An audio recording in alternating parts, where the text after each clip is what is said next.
전국 최초로 수소버스를 운행하는 창원시가 5G 기술을 접목한 스마트 수소버스를 선보였습니다. 수소산업특별시 도약을 준비하고 있습니다. 경남에서 아동학대 사건이 해마다 늘고 있습니다. 예방을 위한 제도가 있긴 하지만 현장의 문제부터 개선해야 한다는 목소리가 높습니다.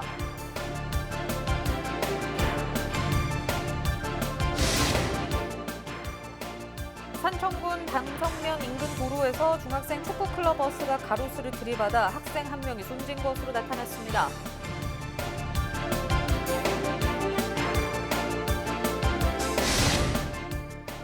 불공정 채용 논란이 불거졌던 경남도 교육청의 방과 후 자원봉사자 무기계약직 전환 문제가 해결될 것으로 보입니다.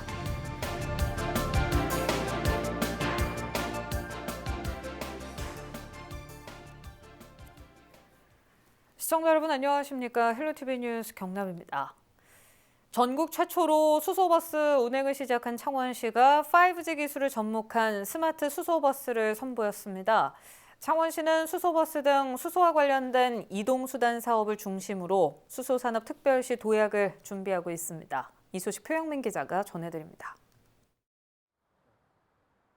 창원시청 앞에 나타난 수소버스. 겉모습은 일반 버스와 별반 다를 게 없지만 안에서는 새로운 풍경이 펼쳐집니다. 운전자가 기존 내비게이션을 이용해 교통정보를 얻었던 모습과 달리 교통 상황과 버스 간격 등이 운전석 창문에 그대로 표시됩니다. 5G 기술과 스마트 ICT 기술이 적용된 차세대 지능형 교통 시스템입니다. 앞으로 이용객들은 버스 내 설치된 특수 디스플레이를 통해 버스 노선과 정량화 정보 등을 확인할 수 있습니다. 특히 일반 GPS보다 정확한 위치를 측정해주는 지능형 교통 시스템은 에너지 전달력이 뛰어난 수소버스의 제격입니다. 디스플레이들이 대부분 에너지가 필요한데 기존의 버스보다는 수소버스가 굉장히 그런 풍부한 에너지를 안정적으로 공급을 해줄 수 있기 때문에 특히 수소버스에 저희 기술이 잘 적용이 된다고 볼 수 있습니다. 창원시는 오는 2022년까지 스마트 수소버스 100대를 도입할 계획입니다. 스마트 수소버스부터 수소 청소차까지 이동수단 사업을 중심으로 스마트 기술 적용을 확대할 예정입니다. 창원이 수소 자동차뿐만 아니라 모든 수소 산업과 관련된 전 분야에 걸쳐서 가장 선도적인 지역으로 성장해 나갈 것입니다. 지난 2018년 수소산업특별시를 선언하며 수소산업을 미래 성장 동력으로 정한 창원시. 창원 국가산단의 연구본부를 만들어 수소 중심의 미래차 연구에도 힘을 보탤 계획입니다. 헬로티비 뉴스 표영민입니다. 네, 지난해 창녕에서 아동학대 사고가 발생한 뒤 아동복지법 개정안이 국회를 통과했는데요. 경남도에서도 각 지자체에 아동학대 전담 공무원을 배정해 사고를 예방하고 있습니다. 하지만 현장에선 현실적인 문제부터 개선해야 한다는 목소리가 나오고 있습니다. 김영민 기자의 보도입니다. 창녕의 9살 A양은 주먹으로 얼굴을 맞고 프라이팬에 손이 찢어져 지문이 없어지는 등 부모로부터 심한 학대를 당한 뒤 간신히 구조됐습니다. 지난해 창녕에서 일어난 아동학대 사건입니다. 경남도는 창녕 아동학대와 같은 사고 예방을 위해 지난해 10월부터 아동학대 전담 공무원 제도를 운영하고 있습니다. 전담 공무원은 아동학대 신고가 발생하면 현장에 투입돼 사건을 조사합니다. 또 경남도는 24시간 신고 체계를 구축해 아동학대 사각지대를 없애겠다고 밝혔습니다. 4개월여가 지난 현재 아동학대 전담 공무원 제도는 어떻게 운영되고 있을까? 전담 공무원이 아동학대 신고를 받고 현장에 출동했을 때 가해자 부모에게 신변이 노출될 수밖에 없습니다. 신분 노출 후 가해자 부모로부터 협박을 당하기도 하지만 이에 대한 대책은 마련돼 있지 않습니다. 일부 지자체는 한두 명만을 전담 공무원으로 운영하고 있어 24시간 운영도 사실상 불가능합니다. 학교 이제 시작하고 나면은 신고가 들어오는 게 아마 늘어날 것 같거든요. 그렇게 되면 이제 두 명이서 전체를 좀 감당하기에는 좀 애로 좀 힘들 것 같습니다. 또 현실적이지 못한 대응 매뉴얼은 실제 현장에서 큰 도움이 되지 않습니다. 상황이 이렇다 보니 해당 부서는 이미 공무원 사이에서 기피하는 부서가 됐습니다. 전문가들은 현장에서의 어려움을 해소하지 못하면 지자체에서 이뤄지는 아동학대 조사가 부실하게 진행될 가능성이 높다고 지적합니다.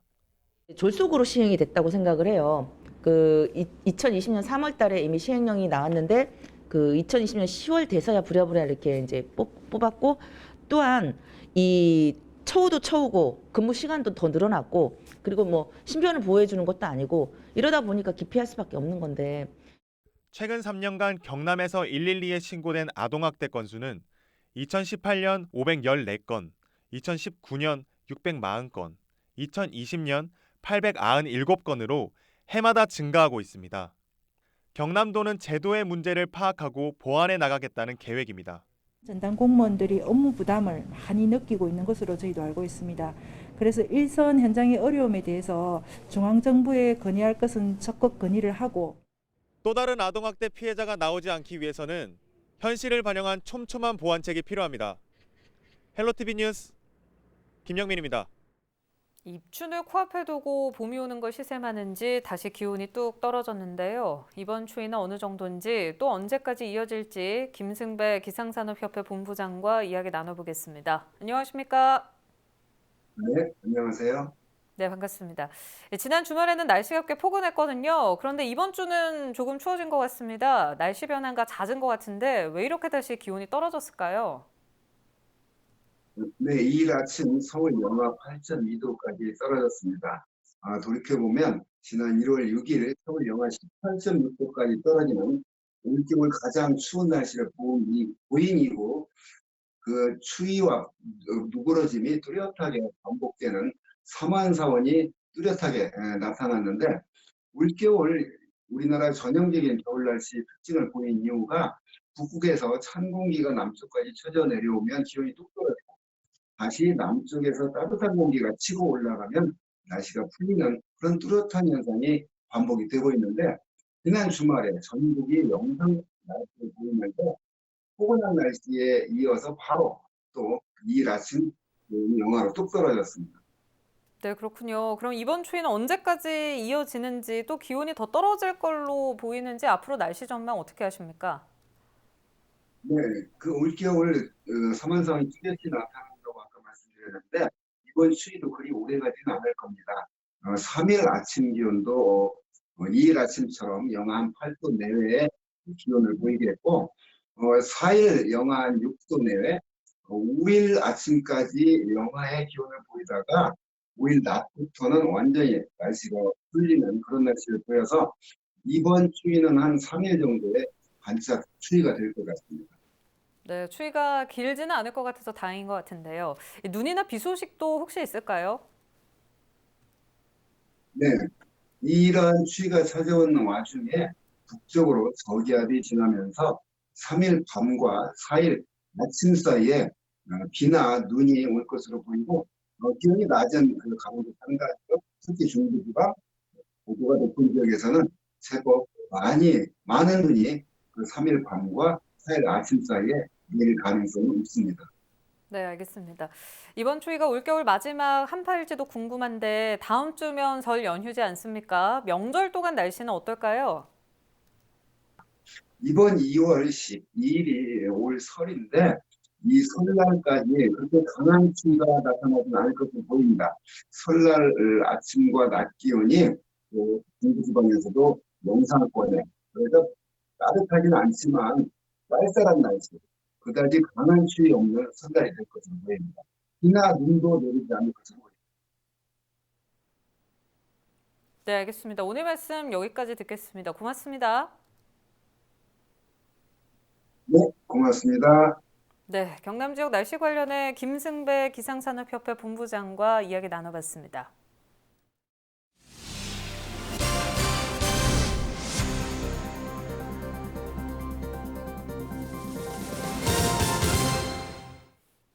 양산시 공무원 한 명이 지난 1일 코로나19 확진 판정을 받았습니다. 서창 도서관에 근무하는 A씨의 추정 감염원은 배우자의 사촌 동생과 장모로 이들은 지난달 31일과 이달 1일 각각 확진 판정을 받았습니다.